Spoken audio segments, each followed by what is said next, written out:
Welcome to Chillin' 101. We hope this video helps. You need 3 things to scan barcodes into Excel reliably.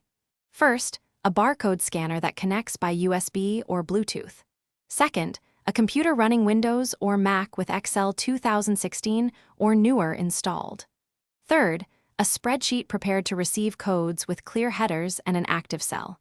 Most retail scanners mimic keyboard input and send 12 or 13-digit codes instantly. Some scanners use apps that send data via CSV. Start by configuring your scanner to keyboard emulation or HID mode for simplicity. Program a 1-second suffix or an enter key after each scan to move the cursor. In Excel, format the target column as text to preserve leading zeros and 12-digit UPCs. Create a table to keep scans structured and enable automatic row insertion.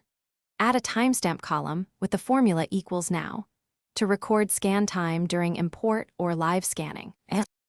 To scan, click the first target cell so Excel accepts keyboard input from the scanner.